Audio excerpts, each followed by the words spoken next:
so today, thank you for coming first of all. Today we're just going to run through a few of the things that might be in the exam. Basically just tell you what they are, like what their purpose is, maybe, and then give you an exam style question to work for yourself in time, and then you can check and review it and go over it with you, okay? So first of all, time value of money. Time value of money is the idea that money available today is worth more than the same amount in the future.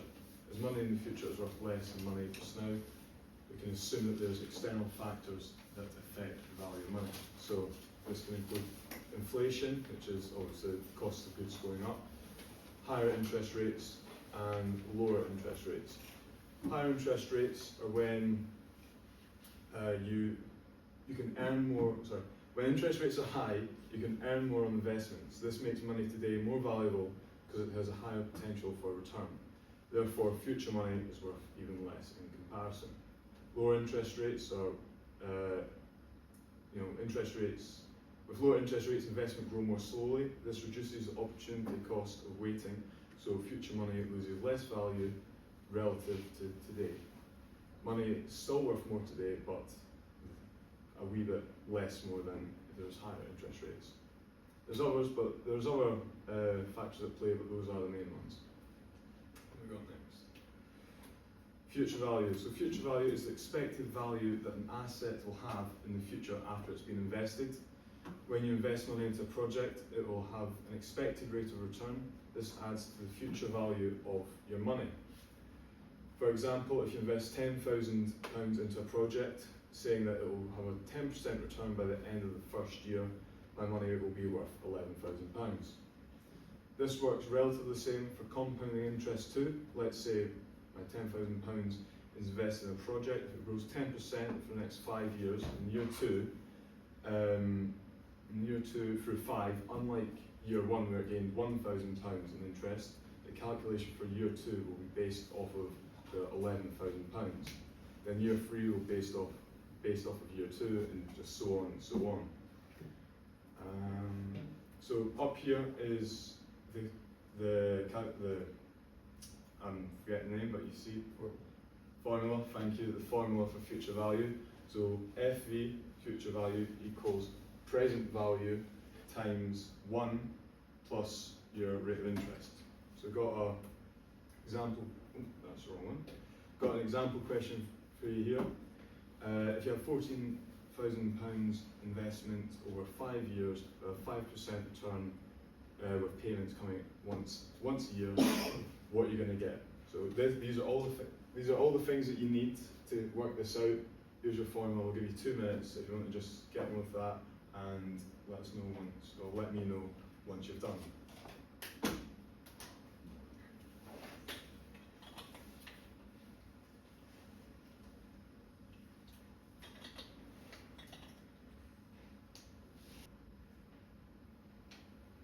Is it £17,867 night profits? Yep, that's exactly right. So, oh shit, that's the wrong one as well. So here, in your first year, because it's 5%, you'd get £700 added on, and then again you can see in year 2, your 5% is 5% of this, which turns into that, and then so on and so on, and then you get this number here. Do you guys know what to do with the, see how it says here the 5 years?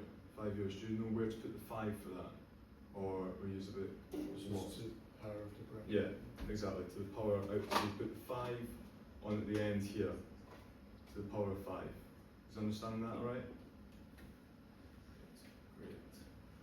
Great. Present value. Are we all okay to move on from that? Yeah, got it.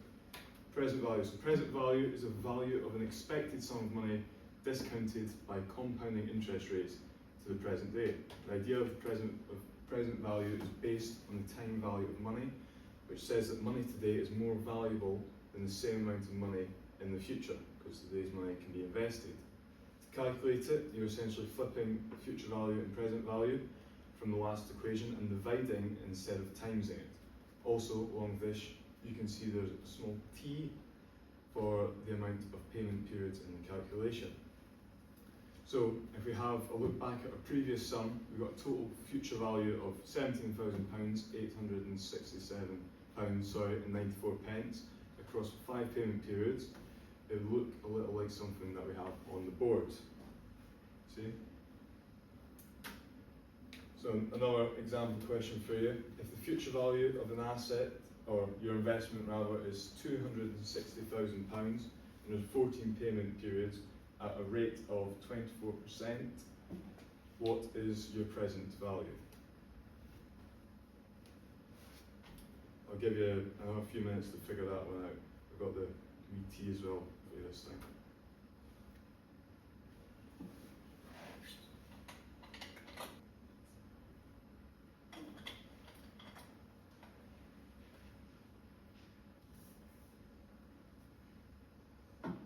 Is it £12,795? Yep, exactly. So we're on to the next one. Yeah, we'll get that. Or something roughly similar to it. Excellent. So next one. Right. PVA and annuity. So an annuity is a series of equal cash flows paid at the end of each payment period. The PVA is the value today of those future payments. For example, if an investment will pay £5,000 a year, we need to know what the stream of payment is worth right now. Do that, use the equation on the board. We can see that PVA equals cash flow plus PVFA, and PVFA is the rate of interest and number of payment periods. So it becomes PVA equals cash flow times whatever the numbers are in your question. There is a sheet that you're given in the exam that has all the rates on it for the number of payment periods and percentages. It should be in one of your PowerPoints that's been given to you by, I don't know the course coordinator for that course, but Sonfam, exactly. So it will be one of those PowerPoints, but I can't remember what one. So have a look through them. We do have it here though, you see. That is, let me get it up for mine. So this is the table that we took from the slides. Ignore the red box and the small arrow, just we couldn't crop it out. But on the left-hand side of the screen, there's the amount of payment periods, and on the top there is the interest rate. See, if you want to make a 10% return on an annuity over 3 years, you must times the cash flow by 2.4869. So, another question for you.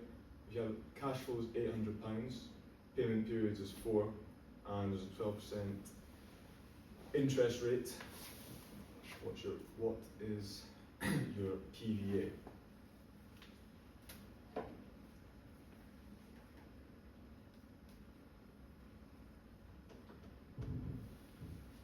We got that? Anyone? 429. Exactly that. Next one, right. Cash flows of an annuity. So what is cash flow of an annuity? So when we were figuring out the PVA of an annuity, we talked about cash flow. Sometimes we need to know the cash flow of an annuity too. This can be used if someone has a mortgage. They might need to know how much they're paying a month. To find the cash flow of an annuity, when you already know the present value, you rearrange the standard PVA formula. There's an example on the board too. If PVA is 200,000 and our rate is 4%, of the number of payback periods is 300, we get a cash flow of almost exactly 8,000. All following that, so in the last slide we were telling you about the number of periods. So up here we've got that in there, it's all just grouped in here. Understand? Right. There's a question for this one, sure. Yep, again another question. So, question. PVA is £400,000, your rate is 5%, and your payment period is 250. Give you a couple of minutes to figure out the cash flow.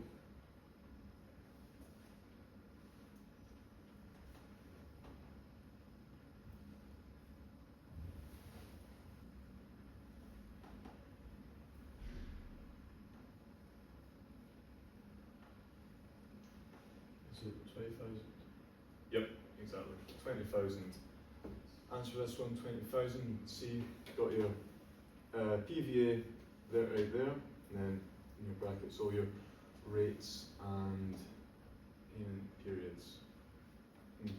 Finally, that's us done for the questions, but for your own revision going into the exam diet, if you look up primo.com, there is all the past papers from years before. I don't think last year's is on, but there's a good number, about 6 or 7 maybe, that are there.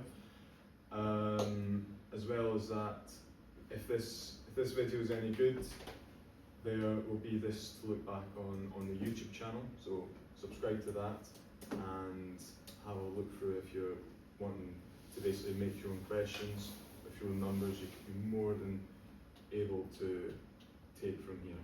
Okay? Everyone understand?